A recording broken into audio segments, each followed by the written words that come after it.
संघर्ष में आदमी अकेला होता है, संघर्ष में आदमी अकेला होता है, सफलता में दुनिया उसके साथ होती है। जिस जिस पर ये जग हँसा है उसी ने इतिहास रचा है। तो हेलो दोस्तों, इसी के साथ स्वागत है आपके अपने यूट्यूब चैनल नीरज बन पोडी में। आज मैं आपके लिए लेके आया हूँ 11 जून 2021 की करंट अफेयर्स। आज का हमारा पहला प्रश्न है, बंधन बैंक के फिर से एमडी सीईओ कौन बने हैं? तो इसका उत्तर है दोस्तों चंद्रशेखर घोष। भारतीय रिजर्व बैंक ने चंद्रशेखर घोष को 3 साल की अवधि के लिए बंधन बैंक के एमडी और सीईओ के रूप में फिर से नियुक्त करने की मंजूरी दे दी है। बंधन बैंक की स्थापना 23 अगस्त 2015 को। इसका मुख्यालय कोलकाता, पश्चिम बंगाल में। एमडी सीईओ कौन है इसके? चंद्रशेखर घोष। संस्थापक चंद्रशेखर घोष। अध्यक्ष कौन है? अनूप कुमार सिन्हा। मोटो आपका भला सबकी भलाई। टॉप 5 बैंक के MD CEO. Bank of Baroda के MD CEO Sanjiv Chadha. Bank of India के एमडी सीईओ कौन है? अतनु कुमार दास। पंजाब एंड सिंध बैंक के एमडी सीईओ कौन है? S Krishna. India Post Payment Bank के MD CEO J Venkat Ramu. Karur Vysya bank के एमडी सीईओ रमेश बाबू। आज का अगला प्रश्न है, द ग्लोबल लिवेबिलिटी इंडेक्स 2021 में कौन सा शहर शीर्ष पर रहा है? तो इसका उत्तर है दोस्तों ऑकलैंड। क्या है? ऑकलैंड। यह इंडेक्स शहरों में स्थिरता, स्वास्थ्य देखभाल, संस्कृति एवं पर्यावरण, शिक्षा और बुनियादी ढांचे के आधार पर जारी किया जाता है। इस इंडेक्स के अनुसार दुनिया भर में सबसे अधिक रहने लायक शहरों में न्यूजीलैंड का ऑकलैंड शहर शीर्ष पर है। द ग्लोबल लिवेबिलिटी इंडेक्स 2021 में टॉप 3 शहर कौन कौन से हैं? तो ऑकलैंड न्यूजीलैंड का, Osaka Japan, Adelaide Australia. The global liveability index 2021 को इकोनॉमिस्ट इंटेलिजेंस यूनिट ने जारी किया है। Top 5 index. विश्व प्रेस स्वतंत्रता सूचकांक 2021 में कौन सा देश शीर्ष पर रहा है? तो इसका उत्तर है दोस्तों नॉर्वे। भारत का कौन सा नंबर रहा है इसमें? 142वें नंबर पर। ग्लोबल फायरबार इंडेक्स 2021 में कौन सा देश शीर्ष पर रहा है? तो अमेरिका। भारत कौन से नंबर पर रहा है? 4थे नंबर पर। चांडलर गुड गवर्नमेंट इंडेक्स 2021 में कौन सा देश शीर्ष पर रहा है? तो फिनलैंड। भारत 49वें पर। अंतर्राष्ट्रीय बौद्धिक संपदा सूचकांक 2020 में कौन सा देश शीर्ष पर रहा है? तो उत्तर है इसका दोस्तों अमेरिका और भारत 40वें नंबर पर। वैश्विक ऊर्जा रूपांतरण सूचकांक 2021 में कौन सा देश शीर्ष पर रहा है? तो इसका उत्तर है दोस्तों स्वीडन। भारत 87वें नंबर पर। अगला प्रश्न है, cost of climate change in India report 2021 को किसने जारी किया? तो ऐसे किया है ओवरसीज डेवलपमेंट इंस्टीट्यूट ने। लंदन बेस्ट वैश्विक think tank overseas development institute ने cost of climate change in India नामक अपनी रिपोर्ट प्रकाशित की। इस रिपोर्ट में भारत में जलवायु से संबंधित जोखिमों की आर्थिक लागत और बढ़ती असमानता और गरीबी की संभावना का विश्लेषण किया गया है। इस रिपोर्ट के अनुसार जलवायु परिवर्तन का असर भारत की अर्थव्यवस्था पर पड़ेगा। इस रिपोर्ट के अनुसार अगर तापमान 2 डिग्री सेल्सियस तक भी सीमित रह जाए तो भी भारत को सालाना 6% जीडीपी का नुकसान होगा, और यदि वैश्विक तापमान को 3 डिग्री सेल्सियस तक सीमित रखा जाता है तो नुकसान सालाना बढ़कर 13.4% हो जाएगा। 2021 में जारी की गई रिपोर्ट। किस संगठन ने विश्व आर्थिक आउटलुक रिपोर्ट को जारी किया है? तो किसने? अंतर्राष्ट्रीय मुद्रा कोष ने। वैश्विक खाद्य नीति रिपोर्ट 2021 अंतर्राष्ट्रीय खाद्य नीति अनुसंधान संस्थान ने जारी की है। किस देश ने चीन और पाकिस्तान के साथ भारत के बढ़ते तनाव पर ग्लोबल ट्रेंड्स रिपोर्ट जारी की है? तो किसने की है? अमेरिका ने। State of world population 2021 report किसके द्वारा जारी की गई है? तो किसने किया है? यूनाइटेड नेशंस पॉपुलेशन फंड ने। फ्यूचर ऑफ टैलेंट रिपोर्ट को किसने जारी किया है? तो किसने? लिंक्डइन ने। अगला प्रश्न है, विश्व बैंक ने वित्त वर्ष 2021-22 में भारत की जीडीपी वृद्धि दर कितने प्रतिशत रहने का अनुमान लगाया है? तो तो इसका उत्तर है दोस्तों 8.3%। कितना? 8.3%। यह आगे के एग्जाम के लिए बहुत ही महत्वपूर्ण क्वेश्चन रहने वाला है। जीडीपी, ग्रॉस डोमेस्टिक प्रोडक्ट, सकल घरेलू उत्पाद, किसी निश्चित चालू वर्ष में किसी राष्ट्र द्वारा उत्पादित समस्त वस्तुओं व सेवाओं के कुल मूल्य को सकल घरेलू उत्पाद कहते हैं। क्या कहते हैं? जीडीपी कहते हैं। विश्व बैंक ने 2021-22 में भारत की जीडीपी का अनुमान 8.3% और 2022-23 में 7.5% रहने का अनुमान लगाया है। वर्ल्ड बैंक, इसकी स्थापना जुलाई 1944 में हुई थी। इसका मुख्यालय वॉशिंगटन डीसी। अध्यक्ष David Malpass. MD CFO Anshula Kant. अगला प्रश्न है, भारत और किस देश की नौसेना के बीच समन्वित गश्त अभ्यास कॉर्वेट शुरू किया गया है? तो किसके साथ किया गया है? थाईलैंड के साथ। भारत और थाईलैंड की सेनाओं ने हिंद महासागर क्षेत्र में चीन की बढ़ती मौजूदगी को लेकर चिंता की पृष्ठभूमि में अंडमान सागर में 3 दिन का समन्वित निगरानी अभ्यास शुरू कर दिया है। भारतीय नौसेना का अपतटीय गश्ती जहाज आईएनएस सरयू और थाईलैंड का जहाज क्रावी दोनों नौसेनाओं के डोर्नियर समुद्री गश्ती विमान के साथ भारत थाईलैंड समन्वित निगरानी के 31वें संस्करण में भाग ले रहे हैं। उद्देश्य, इस अभ्यास का उद्देश्य दोनों देशों की नौसेनाओं के बीच आपसी सहयोग, सैन्य शक्ति का प्रदर्शन करना है ताकि युद्ध जैसी स्थिति से निपटा जा सके। थाईलैंड एशिया महाद्वीप में स्थित है। थाईलैंड की राजधानी बैंकॉक। थाईलैंड की करेंसी थाई बात। थाईलैंड के प्रधानमंत्री Prayut Chan Ocha.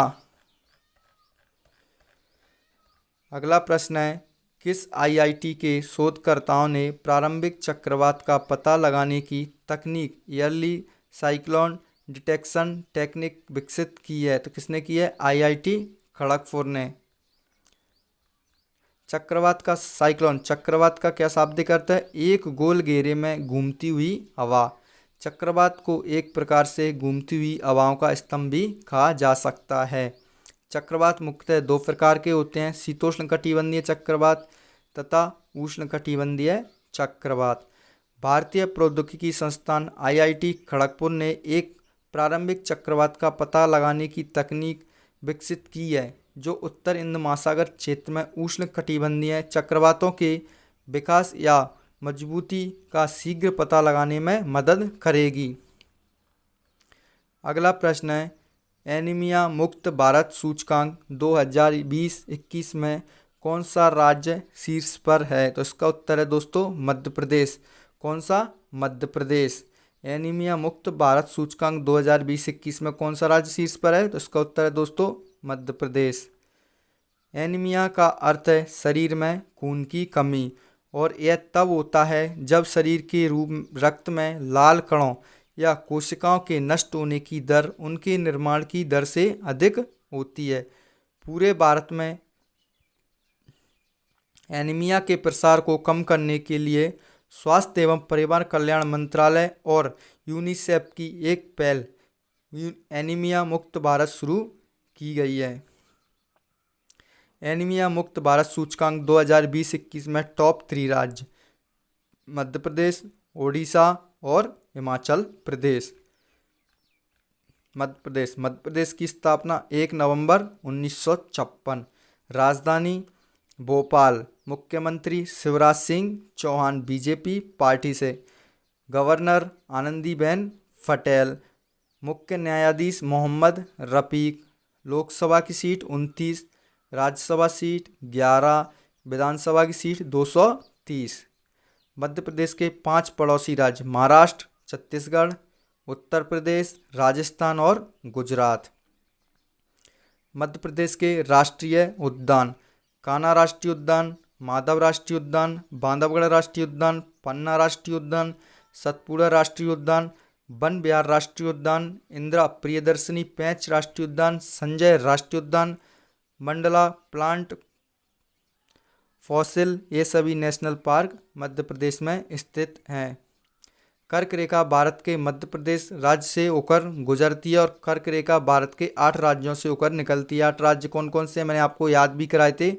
Gujarat, Rajasthan, Madhya Pradesh, Chhattisgarh, Jharkhand, पश्चिम बंगाल, त्रिपुरा और मिजोरम। ये मैंने आपको कैसे याद करवाया था। मित्र पर गमछा जार। किस राज्य को टाइगर स्टेट के नाम से जाना जाता है, तो किसे जाना जाता है दोस्तों, मध्य प्रदेश को। भोपाल गैस त्रासदी में किस गैस का रिसाव हुआ, तो किसका हुआ था, मिथाइल आइसोसाइनेट। सांची का स्तूप कहाँ स्थित है, तो मध्य प्रदेश में। मध्य प्रदेश के मंदिर, योगिनी मंदिर खजुराहो, महाकालेश्वर मंदिर उज्जैन और खजुराहो के और भी मंदिर हैं। मध्य प्रदेश के एयरपोर्ट, राजा भोज अंतर्राष्ट्रीय एयरपोर्ट भोपाल, देवी अहिल्याबाई एयरपोर्ट इंदौर। मैं आप लोगों के लिए मध्य प्रदेश की क्लास लेके आने वाला हूँ लगभग 20 तारीख से, जिसमें हम संपूर्ण मध्य प्रदेश शुरू से लेकर अंत तक पढ़ेंगे और साथ ही साथ याद करते चलेंगे। इसलिए जिसने भी चैनल को सब्सक्राइब नहीं किया वो कर ले और बेल आइकन को दबा दे, जिससे आपको हमारी वीडियो के नोटिफिकेशन समय पर मिलते रहें। आज का हमारा अगला प्रश्न है, द बेंच पुस्तक लॉन्च हुई है, यह पुस्तक किसने लिखी है, तो किसने लिखी है, मेगन मार्कल ने। जंगल नामा पुस्तक को अमिताभ घोष ने लिखी है। माय लाइफ माय मिशन पुस्तक को बाबा रामदेव ने लिखा है। माय एनकाउंटर्स इन पार्लियामेंट पुस्तक को बालचंद्र मंगेकर ने लिखा है। द कॉमनवेल्थ ऑफ क्रिकेट पुस्तक को रामचंद्र गुहा ने लिखा है। आ प्रॉमिस्ड लैंड पुस्तक को किसने लिखा है, बराक ओबामा ने। अगला प्रश्न है, कौन सा भारतीय गांव कोविड-19 के खिलाफ अपनी सभी वयस्क आबादी का टीकाकरण करने वाला भारत का पहला गांव बन गया है, तो इसका उत्तर क्या है दोस्तों, बयान। क्या उत्तर है, बयान। ये भी एक महत्वपूर्ण क्वेश्चन है आगे के एग्जाम के लिए। जम्मू कश्मीर के बांदीपोरा जिले का बयान गांव देश का पहला ऐसा गांव बन गया है जहां सभी वयस्कों को कोविड-19 टीके की खुराक दी जा चुकी है। किसको, कौन से गांव को, बयान के सभी वयस्क लोगों को। भारत के पहले राष्ट्रपति कौन है, राजेंद्र प्रसाद। भारत के पहले प्रधानमंत्री पंडित जवाहरलाल नेहरू। भारत के पहले नोबेल पुरस्कार विजेता रविंद्रनाथ टैगोर। भारत के पहले मुस्लिम राष्ट्रपति डॉक्टर जाकिर हुसैन। भारत के पहले British governor general Lord William Bentinck. आज का अंतिम प्रश्न है, लापता व्यक्तियों की पहचान के लिए किस कंपनी ने आई फैमिलिया नामक एक नया वैश्विक डेटाबेस लॉन्च किया है। इसका उत्तर है दोस्तों, इंटरपोल। इंटरपोल ने पारिवारिक डीएनए के माध्यम से लापता व्यक्तियों की पहचान करने और सदस्य देशों में उदासीन मामलों को सुलझाने में पुलिस की मदद करने के लिए आई फैमिलिया नामक एक नया वैश्विक डेटाबेस लॉन्च किया है। इसकी स्थापना कब हुई थी, 7 सितंबर 1923 को। मुख्यालय लियों, फ्रांस। अध्यक्ष किम जोंग यांग। मोटो, कनेक्टिंग पुलिस पूरा सेपर वर्ल्ड। आज का हमारा करंट अफेयर्स का सेशन यहीं समाप्त होता है। हमने जितने भी प्रश्न पढ़े हैं हम उनका एक बार रिवीजन करते हैं। बंधन बैंक के फिर से एमडी सीईओ कौन बने हैं, तो इसका उत्तर क्या है दोस्तों, Chandrashekhar Ghosh. The global liveability index 2021 में कौन सा शहर शीर्ष पर रहा है, तो इसका उत्तर है Auckland. Cost of climate change in India report 2021 को किसने जारी किया है, तो ओवरसीज डेवलपमेंट इंस्टीट्यूट ने। विश्व बैंक ने वित्त वर्ष 2021-22 में भारत की जीडीपी वृद्धि दर कितने प्रतिशत रहने का अनुमान लगाया है, तो 8.3%। भारत और किस देश की नौसेना के बीच समन्वित गश्त अभ्यास कॉर्पाट शुरू किया गया, तो किसने, थाईलैंड ने। किस आईआईटी के शोधकर्ताओं ने प्रारंभिक चक्रवात का पता लगाने की तकनीक अर्ली साइक्लोन डिटेक्शन टेक्निक विकसित की है, तो किसने किया, आईआईटी खड़गपुर ने। एनीमिया मुक्त भारत सूचकांक 2020-21 में कौन सा राज्य शीर्ष पर रहा है, तो उसका उत्तर है मध्य प्रदेश। द बेंच पुस्तक लॉन्च हुई है, यह पुस्तक किसने लिखी है, तो मेगन मार्कल ने। कौन सा भारतीय गांव कोविड-19 के खिलाफ अपनी सभी वयस्क आबादी का टीकाकरण करने वाला भारत का पहला गांव बन गया है। तो कौन सा बना था? व्यान बन गया है। लापता व्यक्तियों की पहचान के लिए किस कंपनी ने आई पैमिलिया नामक एक नया वैश्विक डेटाबेस लॉन्च किया है? तो किसने किया है? इंटरपोल ने। इसी आखिरी प्रश्न के साथ हम अपनी वीडियो को समाप्त करते हैं। और अगर वीडियो पसंद आई हो तो चैनल को सब्सक्राइब करना ना भूलें और बेल आइकन को प्रेस जरूर करें, जिससे हमारी वीडियो के नोटिफिकेशन आपको समय पर मिलते रहें। जय हिंद, जय भारत दोस्तों। Thanks for watching this video.